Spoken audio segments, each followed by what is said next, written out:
राष्ट्रवादी काँग्रेस पक्षामध्ये कायम नाराज असलेले एकेकाळचे बलाढ्य ओबीसी नेते आणि आता कसं बसं झगडून पदरात पाडून घेतलेलं व्यक्तिमत्व छगन भुजबळ ते पुन्हा एकदा आणखी एकदा नाराज झालेले आहेत अशा बातम्या बाहेर येत आहेत. आणि आता साहेब निर्णय घ्याच अशा आशयाचे बॅनर सुद्धा येवल्यामध्ये झळकू लागलेले दिसत आहेत. मग आता हे छगन भुजबळ राष्ट्रवादी काँग्रेस पक्ष पुन्हा एकदा सोडणार का? म्हणजे जसे जहां नहीं चाहे ना वहां नहीं रहना असं त्यांनी कधी म्हणजे अजितदादांच्या हयातीमध्येच पक्ष सोडण्याचा एक मानसिक प्रयत्न त्यांनी केला होता, पण तो फसला होता. तसा तो आता पुन्हा नव्यानं तोच प्रयत्न हे छगन भुजबळ करतील का, बाहेर पडतील का? म्हणजे अशा बातम्या बाहेर यायला लागल्या आहेत की ते आता नाराज आहेत. आणि त्यांची नाराजीचं कारण म्हणजे ओबीसीवर प्रचंड मोठा अन्याय झाला वगैरे असं काही नाही आहे, किंवा ओबीसीच्या विद्यार्थ्यांचे फार हाल झालेत, किंवा त्यांना शिष्यवृत्ती मिळत नाही, त्यांचा फंड कमी केलाय, असं नाही आहे. त्यांचं एक म्हणणं होतं छगन भुजबळांचं की आता सुनील तटकरेंना जो न्याय लागलेला आहे, किंवा राज्यामध्ये तो जो एकनाथ शिंदेला न्याय लागलेला आहे, तोच न्याय मला का नको? म्हणजे मी केंद्रामध्ये जातो आणि राज्यामध्ये माझा मुलगा समीर भुजबळ हे काय करेल, मंत्रिपदाची जबाबदारी सांभाळेल माझ्या जागेवरती, आणि मग ओबीसींचं कल्याण होईल. कारण नाहीतर तो प्रचंड ओबीसीवर अन्याय होऊ शकतो. जर समीर भुजबळ किंवा हे छगन भुजबळ जर मंत्रिमंडळात नसतील तर फार मोठा अन्याय होतो.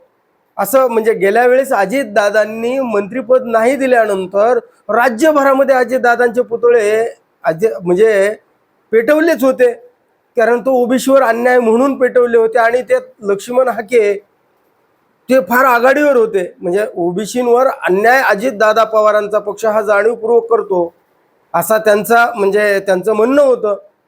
आणि त्यातनं कसं बसं मग देवेंद्र फडणवीसांचे आणि नरेंद्र मोदींचे उपकार म्हणून म्हणजे अक्षरशः ओबीसींवरचा अन्याय दूर करायचा म्हणून छगन भुजबळांचं मंत्रिपद त्यांनी देवेंद्र फडणवीसांचे आभार मानले होते ते मिळाल्यानंतर.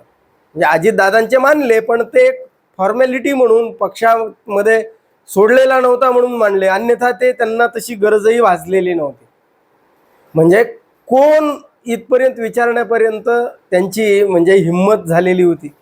पण आता तेच छगन भुजबळ त्यांचं म्हणणं येतंय की जर सुनील तटकरे केंद्रामध्ये आहेत, खासदार आहेत, राज्यामध्ये त्यांची मुलगी मंत्री आहे, आणि आता विधान परिषदेची जी उमेदवारी म्हणजे मुलाला आमदारकी आहे, मग जो सुनील तटकरेला न्याय राष्ट्रवादी काँग्रेस पक्षामध्ये लागला तो मला का नको?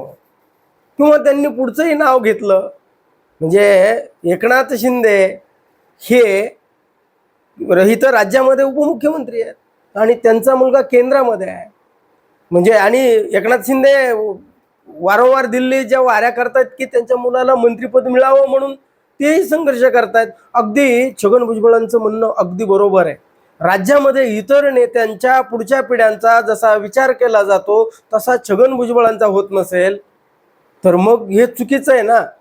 आणि तो न होणं, जर समीर भुजबळांना जर मंत्रिपद नाही मिळालं तर किती मोठा प्रचंड हा अन्याय होऊ ठरू शकतो. म्हणजे पण एक गोष्ट यामध्ये अशी आहे की यांनी मागणी केली होती राष्ट्रवादी काँग्रेस पक्षाकडे आणि नकार दिला भाजपनं. ही गोष्ट काय कळायला मार्ग नाही आहे.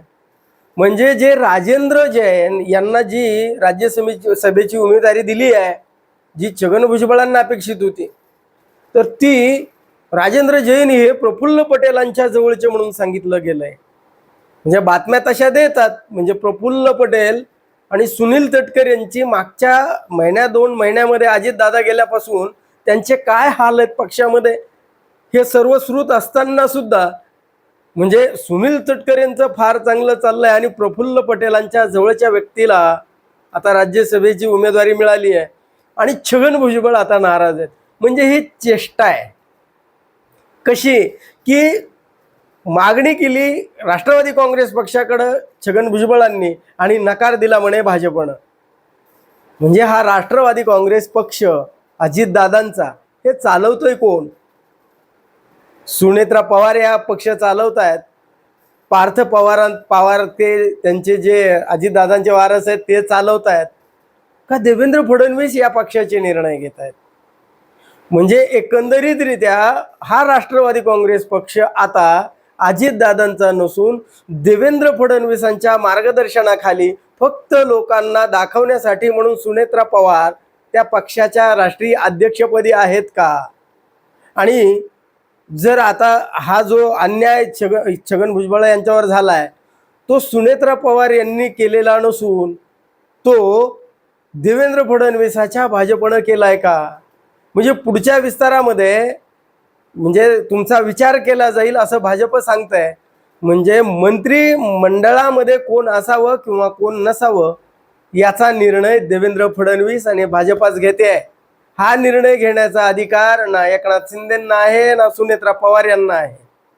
म्हणजे आणि छगन भुजबळ यांची नाराजी आता म्हणजे ओबीसी वरचा अन्याय दूर जर करायचा असेल तर समीर भुजबळांना मंत्रिमंडळात घेणं फार अत्यंत आवश्यक आहे का?